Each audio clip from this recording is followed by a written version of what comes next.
Praise Lord, hallelujah. ഇന്ന് 106 ദിവസം നാം വായിക്കുന്നത് ലേവ്യ പുസ്തകം 16 അധ്യായം, സങ്കീർത്തനങ്ങൾ 106 അധ്യായവും അപ്പോസ്തല പ്രവൃത്തി 17 അധ്യായവുമാണ്. ലേവ്യ പുസ്തകം 16 അധ്യായം. അഹരോന്റെ 2 പുത്രന്മാർ യഹോവയുടെ സന്നിധിയിൽ അടുത്തു ചെന്നിട്ട് മരിച്ചുപോയ ശേഷം യഹോവ മോശയോട് അരുളി ചെയ്തത് എന്തെന്നാൽ, കൃപാസനത്തിന്മീതെ മേഘത്തിൽ ഞാൻ വെളിപ്പെടുന്നത് കൊണ്ട് നിന്റെ സഹോദരനായ അഹരോൻ മരിക്കാതിരിക്കേണ്ടതിന് വിശുദ്ധ മന്ദിരത്തിൽ തിരശ്ശീലയ്ക്കകത്ത് പെട്ടകത്തിന്മേലുള്ള കൃപാസനത്തിന് മുമ്പിൽ എല്ലാ സമയത്തും വരരുത് എന്ന് അവനോട് പറയണം. പാപയാഗത്തിന് ഒരു കാളക്കിടാവിനോടും ഹോമയാഗത്തിന് ഒരു ആട്ടുകൊറ്റനോടും കൂടെ അഹരോൻ വിശുദ്ധ മന്ദിരത്തിൽ കടക്കേണം. അവൻ പഞ്ഞിനൂൽ കൊണ്ടുള്ള വിശുദ്ധമായ അങ്കി ധരിച്ച് ദേഹത്തിൽ പഞ്ഞിനൂൽ കൊണ്ടുള്ള കാൽച്ചട്ടയിട്ട് പഞ്ഞിനൂൽ കൊണ്ടുള്ള നടുക്കെട്ട് കെട്ടി പഞ്ഞിനൂൽ കൊണ്ടുള്ള മുടിയും വെക്കണം. ഇവ വിശുദ്ധ വസ്ത്രം ആകയാൽ അവൻ ദേഹം വെള്ളത്തിൽ കഴുകിയിട്ട് അവയെ ധരിക്കണം. അവൻ ഇസ്രായേൽ മക്കളുടെ സഭയുടെ പക്കൽ നിന്ന് പാപയാഗത്തിന് 2 കോലാട്ടുകൊറ്റനെയും ഹോമയാഗത്തിന് ഒരു ആട്ടുകൊറ്റനെയും വാങ്ങണം. തനിക്ക് വേണ്ടിയുള്ള പാപത്തിന്റെ കാളയെ അഹരോൻ അർപ്പിച്ച് തനിക്കും കുടുംബത്തിനും വേണ്ടി പ്രായശ്ചിത്തം കഴിക്കണം. അവൻ ആ 2 കോലാട്ടുകൊറ്റനെ കൊണ്ടുവന്ന് സമാഗമന കൂടാരത്തിന്റെ വാതിക്കൽ യഹോവയുടെ സന്നിധിയിൽ നിർത്തണം. പിന്നെ അഹരോൻ യഹോവയ്ക്ക് എന്ന് ഒരു ചീട്ടും അസസേലിന് എന്ന് മറ്റൊരു ചീട്ടും, ഇങ്ങനെ 2 കോലാട്ടുകൊറ്റനും ചീട്ടിടണം. യഹോവയ്ക്കുള്ള ചീട്ട് വീണ കോലാട്ടുകൊറ്റനെ അഹരോൻ കൊണ്ടുവന്ന് പാപയാഗമായി അർപ്പിക്കണം. അസസേലിന് ചീട്ട് വീണ കോലാട്ടുകൊറ്റനെയോ അതിനാൽ പ്രായശ്ചിത്തം കഴിക്കേണ്ടതിനും അതിനെ അസസേലിന് മരുഭൂമിയിലേക്ക് വിട്ടയക്കേണ്ടതിനുമായി യഹോവയുടെ സന്നിധിയിൽ ജീവനോടെ നിർത്തണം. പിന്നെ തനിക്ക് വേണ്ടിയുള്ള പാപയാഗത്തിന്റെ കാളയെ അഹരോൻ അർപ്പിച്ച് തനിക്കും കുടുംബത്തിനു വേണ്ടി പ്രായശ്ചിത്തം കഴിച്ച് തനിക്ക് വേണ്ടിയുള്ള പാപയാഗത്തിന്റെ കാളയെ അറുക്കണം. അവൻ യഹോവയുടെ സന്നിധിയിൽ യാഗപീഠത്തിന്മേലുള്ള തീക്കനൽ ഒരു കലശത്തിൽ നിറച്ച് സൗരഭ്യമുള്ള ധൂപവർഗ ചൂർണം കൈ നിറയെ എടുത്ത് തിരശ്ശീലയ്ക്കകത്ത് കൊണ്ടുവരണം. താൻ മരിക്കാതിരിക്കേണ്ടതിന് ധൂപത്തിന്റെ മേഘം സാക്ഷ്യത്തിന്മേലുള്ള കൃപാസനത്തെ മറപ്പാൻ തക്കവണ്ണം അവൻ യഹോവയുടെ സന്നിധിയിൽ ധൂപവർഗം തീയിലിടണം. ഇവൻ കാളയുടെ രക്തം കുറെ എടുത്ത് വിരൽ കൊണ്ട് കിഴക്കോട്ട് കൃപാസനത്തിന്മേൽ തളിക്കണം. അവൻ രക്തം കുറെ തന്റെ വിരൽ കൊണ്ട് കൃപാസനത്തിന്റെ മുമ്പിലും 7 പ്രാവശ്യം തളിക്കണം. പിന്നെ അവൻ ജനത്തിനു വേണ്ടിയുള്ള പാപയാഗത്തിന്റെ കോലാട്ടുകൊറ്റനെ അറുത്ത് രക്തം തിരശ്ശീലയ്ക്കകത്ത് കൊണ്ടുവന്ന് കാളയുടെ രക്തം കൊണ്ട് ചെയ്തതുപോലെ ഇതിന്റെ രക്തം കൊണ്ടും ചെയ്ത് അതിനെ കൃപാസനത്തിന്മേലും കൃപാസനത്തിന്റെ മുമ്പിലും തളിക്കണം. ഇസ്രായേൽ മക്കളുടെ അശുദ്ധികൾ നിമിത്തവും അവരുടെ സകല പാപവുമായ ലംഘനങ്ങൾ നിമിത്തവും അവൻ വിശുദ്ധ മന്ദിരത്തിന് പ്രായശ്ചിത്തം കഴിക്കണം. അവരുടെ ഇടയിൽ അവരുടെ അശുദ്ധിയുടെ നടുവിൽ ഇരിക്കുന്ന സമാഗമന കൂടാരത്തിനും അവൻ അങ്ങനെ തന്നെ ചെയ്യണം. അവൻ വിശുദ്ധ മന്ദിരത്തിൽ പ്രായശ്ചിത്തം കഴിപ്പാൻ കടന്നിട്ട് പുറത്തു വരുന്നതുവരെ സമാഗമന കൂടാരത്തിൽ ആരും ഉണ്ടായിരിക്കരുത്. ഇങ്ങനെ അവൻ തനിക്കും കുടുംബത്തിനും ഇസ്രായേലിന്റെ സർവ്വസഭയ്ക്കും വേണ്ടി പ്രായശ്ചിത്തം കഴിക്കണം. പിന്നെ അവൻ യഹോവയുടെ സന്നിധിയിലുള്ള യാഗപീഠത്തിങ്കൽ ചെന്ന് അതിനും പ്രായശ്ചിത്തം കഴിക്കണം. കാളയുടെ രക്തവും കോലാട്ടുകൊറ്റന്റെ രക്തവും കുറേശ്ശെ എടുത്ത് പീഠത്തിന്റെ കൊമ്പുകളിൽ ചുറ്റും പുരട്ടണം. അവൻ രക്തം കുറെ വിരൽ കൊണ്ട് 7 പ്രാവശ്യം അതിന്മേൽ തളിച്ച് ഇസ്രായേൽ മക്കളുടെ അശുദ്ധികളെ നീക്കി വെടിപ്പാക്കി ശുദ്ധീകരിക്കണം. അവൻ വിശുദ്ധ മന്ദിരത്തിനും സമാഗമന കൂടാരത്തിനും യാഗപീഠത്തിനും ഇങ്ങനെ പ്രായശ്ചിത്തം കഴിച്ചു തീർന്ന ശേഷം ജീവനോടിരിക്കുന്ന കോലാട്ടുകൊറ്റനെ കൊണ്ടുവരണം. ജീവനോടിരിക്കുന്ന കോലാട്ടുകൊറ്റന്റെ തലയിൽ അഹരോൻ കൈ 2 വെച്ച് ഇസ്രായേൽ മക്കളുടെ എല്ലാ കുറ്റങ്ങളും സകല പാപങ്ങളുമായ ലംഘനങ്ങളുമൊക്കെയും ഏറ്റുപറഞ്ഞ് കോലാട്ടുകൊറ്റന്റെ തലയിൽ ചുമത്തി നിയമിക്കപ്പെട്ട ഒരു ആളുടെ കൈവശം അതിനെ മരുഭൂമിയിലേക്ക് അയക്കണം. കോലാട്ടുകൊറ്റൻ അവരുടെ കുറ്റങ്ങളെയൊക്കെയും ശൂന്യപ്രദേശത്തേക്ക് ചുമന്നുകൊണ്ടു പോകണം. അവൻ കോലാട്ടുകൊറ്റനെ മരുഭൂമിയിൽ വിടണം. പിന്നെ അഹരോൻ സമാഗമന കൂടാരത്തിൽ വന്ന് താൻ വിശുദ്ധ മന്ദിരത്തിൽ കടന്നപ്പോൾ ധരിച്ചിരുന്ന പഞ്ഞിനൂൽ വസ്ത്രം നീക്കി അവിടെ വെച്ചേക്കണം. അവൻ ഒരു വിശുദ്ധ സ്ഥലത്ത് വെച്ച് വെള്ളം കൊണ്ട് ദേഹം കഴുകി സ്വന്തം വസ്ത്രം ധരിച്ച് പുറത്തു വന്ന് തന്റെ ഹോമയാഗവും ജനത്തിന്റെ ഹോമയാഗവും അർപ്പിച്ച് തനിക്കും ജനത്തിനും വേണ്ടി പ്രായശ്ചിത്തം കഴിക്കണം. അവൻ പാപയാഗത്തിന്റെ മേധസ് യാഗപീഠത്തിന്മേൽ ദഹിപ്പിക്കണം. ആട്ടുകൊറ്റനെ അസസേലിന് കൊണ്ടുപോയി വിട്ടവൻ വസ്ത്രമലക്കി ദേഹം വെള്ളത്തിൽ കഴുകിയിട്ട് മാത്രമേ പാളയത്തിൽ വരാവൂ. വിശുദ്ധ മന്ദിരത്തിൽ പ്രായശ്ചിത്തം കഴിക്കേണ്ടതിന് രക്തം കൊണ്ടുപോയ പാപയാഗത്തിന്റെ കാളയെയും കോലാട്ടുകൊറ്റനെയും പാളയത്തിനു പുറത്തു കൊണ്ടുപോകണം. അവയുടെ തോലും മാംസവും ചാണകവും തീയിലിട്ട് ചുട്ടുകളയണം. അവയെ ചുട്ടുകളഞ്ഞവൻ വസ്ത്രമലക്കി ദേഹം വെള്ളത്തിൽ കഴുകിയിട്ട് മാത്രമേ പാളയത്തിൽ വരാവൂ. ഇത് നിങ്ങൾക്ക് എന്നേക്കുമുള്ള ചട്ടമായിരിക്കണം. 7-ാം മാസം 10-ാം തീയതി നിങ്ങൾ ആത്മതപനം ചെയ്യണം. സ്വദേശിയും നിങ്ങളുടെ ഇടയിൽ പാർക്കുന്ന പരദേശിയും യാതൊരു വേലയും ചെയ്യരുത്. ആ ദിവസത്തിലല്ലോ യഹോവയുടെ സന്നിധിയിൽ നിങ്ങളെ ശുദ്ധീകരിക്കേണ്ടതിന് നിങ്ങൾക്ക് വേണ്ടി പ്രായശ്ചിത്തം കഴിക്കുകയും നിങ്ങളുടെ സകല പാപങ്ങളും നീക്കി നിങ്ങളെ ശുദ്ധീകരിക്കുകയും ചെയ്യുന്നത്. അത് നിങ്ങൾക്ക് വിശുദ്ധ സ്വസ്ഥതയുള്ള ശബത്ത് ആയിരിക്കണം. നിങ്ങൾ ആത്മതപനം ചെയ്യണം. അത് നിങ്ങൾക്ക് എന്നേക്കുമുള്ള ചട്ടമാകുന്നു. അപ്പന് പകരം പുരോഹിത ശുശ്രൂഷ ചെയ്യുവാൻ അഭിഷേകം പ്രാപിക്കുകയും പ്രതിഷ്ഠിക്കപ്പെടുകയും ചെയ്ത പുരോഹിതൻ തന്നെ പ്രായശ്ചിത്തം കഴിക്കണം. അവൻ വിശുദ്ധ വസ്ത്രമായ പഞ്ഞിനൂൽ വസ്ത്രം ധരിച്ച് വിശുദ്ധ മന്ദിരത്തിന് പ്രായശ്ചിത്തം കഴിക്കണം. സമാഗമന കൂടാരത്തിനും യാഗപീഠത്തിനും പ്രായശ്ചിത്തം കഴിക്കണം. പുരോഹിതന്മാർക്കും സഭയിലെ സകല ജനത്തിനും വേണ്ടി പ്രായശ്ചിത്തം കഴിക്കണം. സംവത്സരത്തിൽ ഒരിക്കൽ ഇസ്രായേൽ മക്കൾക്ക് വേണ്ടി അവരുടെ സകല പാപങ്ങൾക്കായിട്ടും പ്രായശ്ചിത്തം കഴിക്കേണ്ടതിന് ഇത് നിങ്ങൾക്ക് എന്നേക്കുമുള്ള ചട്ടമായിരിക്കണം. യഹോവ മോശയോട് കൽപ്പിച്ചതുപോലെ തന്നെ അവൻ ചെയ്തു. 106-ാം സങ്കീർത്തനം. യഹോവയെ സ്തുതിപ്പീൻ, യഹോവയ്ക്ക് സ്തോത്രം ചെയ്യുവിൻ. അവൻ നല്ലവനല്ലോ, അവന്റെ ദയ എന്നേക്കുമുള്ളത്. യഹോവയുടെ വീര്യപ്രവൃത്തികളെ ആർ വർണ്ണിക്കും? അവന്റെ സ്തുതിയെ ഒക്കെയും ആർ വിവരിക്കും? ന്യായത്തെ പ്രമാണിക്കുന്നവരും എല്ലായ്പ്പോഴും നീതി പ്രവർത്തിക്കുന്നവനും ഭാഗ്യവാന്മാർ. യഹോവേ, നീ തിരഞ്ഞെടുക്കുന്നവരുടെ നന്മ ഞാൻ കാണേണ്ടതിനും നിന്റെ ജനത്തിന്റെ സന്തോഷത്തിൽ സന്തോഷിക്കേണ്ടതിനും നിന്റെ അവകാശത്തോടുകൂടെ പുകഴേണ്ടതിനും നിന്റെ ജനത്തോടുള്ള കടാക്ഷപ്രകാരം എന്നെ ഓർത്ത് നിന്റെ രക്ഷ കൊണ്ട് എന്നെ സന്ദർശിക്കണമേ. ഞങ്ങൾ ഞങ്ങളുടെ പിതാക്കന്മാരെ പോലെ പാപം ചെയ്തു.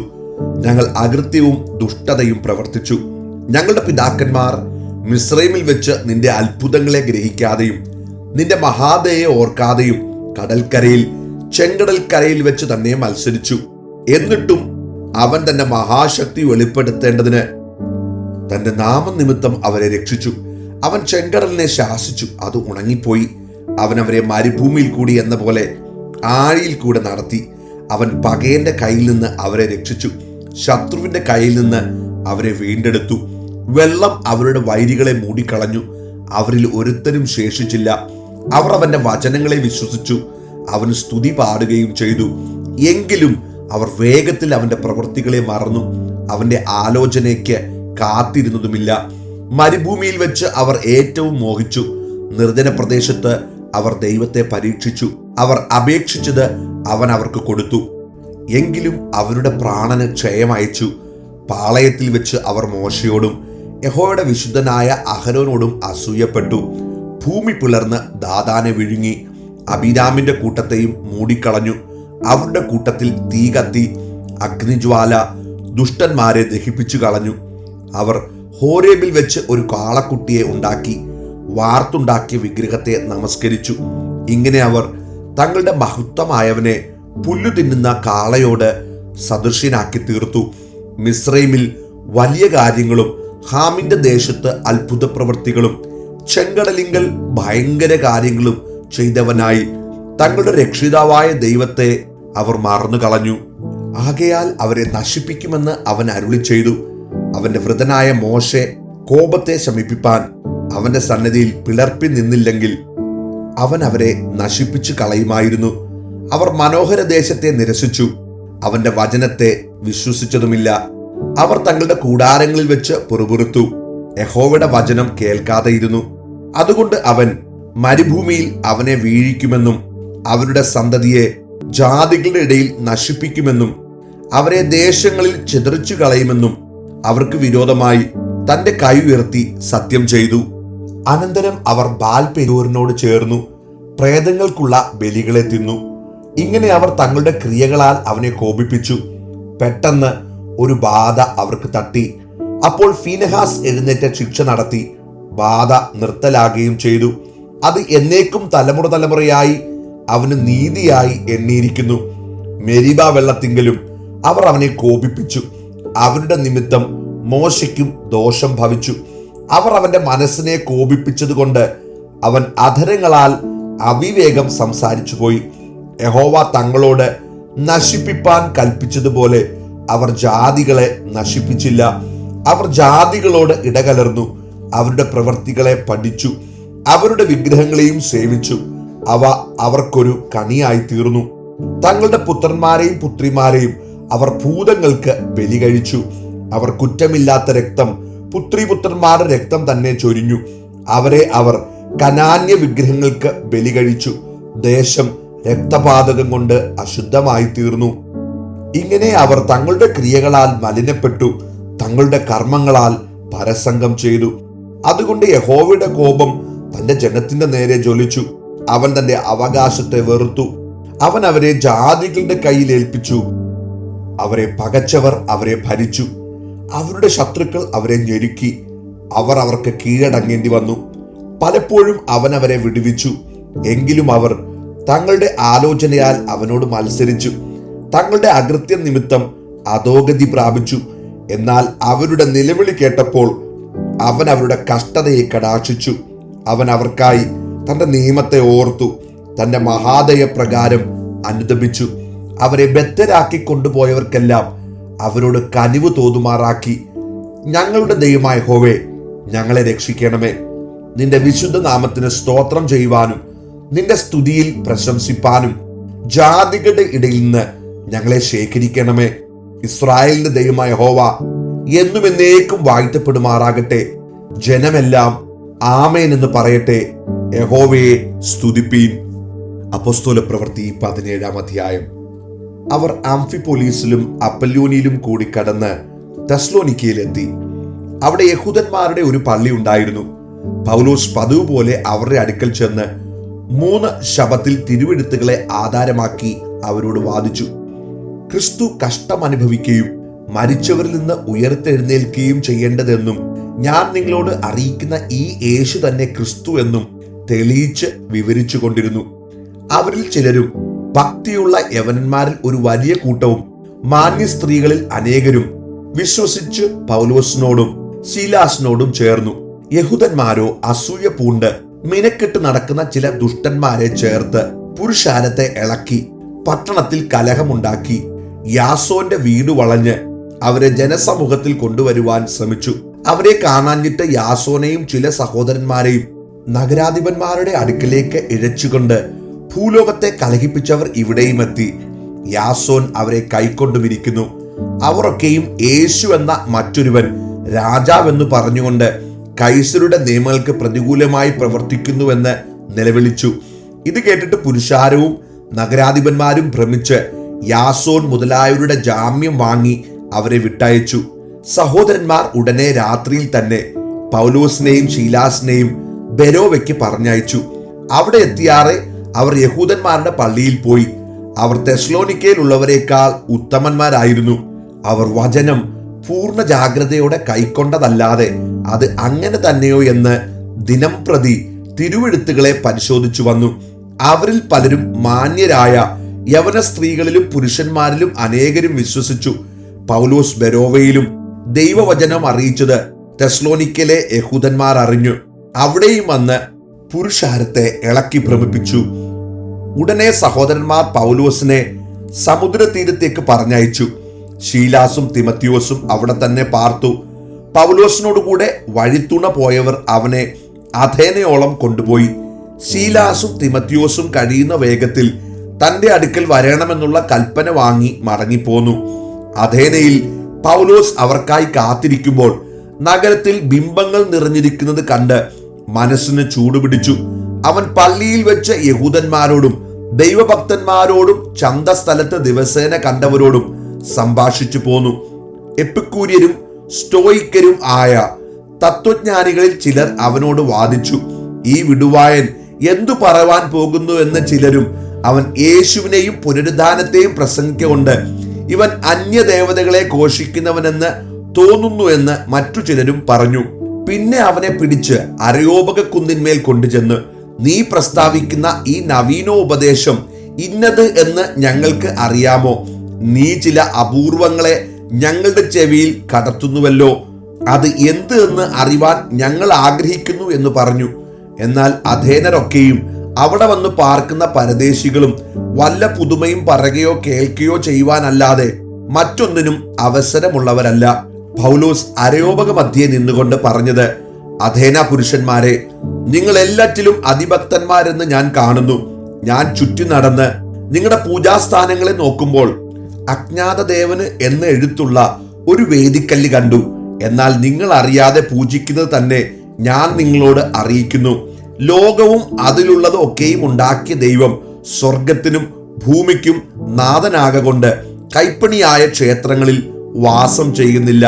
താൻ എല്ലാവർക്കും ജീവനും ശ്വാസവും സകലവും കൊടുക്കുന്നവനാകയാൽ വല്ലതിനും മുട്ടുള്ളവനെന്ന പോലെ മനുഷ്യ കൈകളാൽ ശുശ്രൂഷ ആവശ്യപ്പെടുന്നില്ല. ഭൂതലത്തിലെങ്ങും കുടിയിരിപ്പാൻ അവൻ ഒരുത്തനിൽ നിന്ന് മനുഷ്യജാതിയെയൊക്കെ ഉളവാക്കി അവരുടെ നിവാസത്തിന് അതിരുകളും കാലങ്ങളും നിശ്ചയിച്ചു. അവർ ദൈവത്തെ തപ്പി നോക്കി കണ്ടെത്തുമോ എന്ന് വെച്ച് അവനെ അന്വേഷിക്കേണ്ടതിന് തന്നെ. അവൻ നമ്മിൽ ആർക്കും അകന്നിരിക്കുന്നവനല്ലതാനും. അവനിലല്ലോ നാം ജീവിക്കുകയും ചരിക്കുകയും ഇരിക്കുകയും ചെയ്യുന്നത്. അങ്ങനെ നിങ്ങളുടെ കവിവര്യന്മാരിലും ചിലർ നാം അവന്റെ സന്താനമല്ലോ എന്ന് പറഞ്ഞിരിക്കുന്നു. നാം ദൈവത്തിന്റെ സന്താനം എന്ന് വരികയാൽ ദൈവം മനുഷ്യന്റെ ശില്പവിദ്യയും സങ്കല്പവും കൊണ്ട് കൊത്തിത്തീർക്കുന്ന പൊൻ, വെള്ളി, കല്ല് എന്നിവയോട് സദൃശ്യമെന്ന് നിരൂപിക്കേണ്ടതല്ല. എന്നാൽ അറിയായ്മയുടെ കാലങ്ങളെ ദൈവം ലക്ഷ്യമാക്കാതെ ഇപ്പോൾ എല്ലായിടത്തും എല്ലാവരും മാനസാന്തരപ്പെടണമെന്ന് മനുഷ്യരോട് കൽപ്പിക്കുന്നു.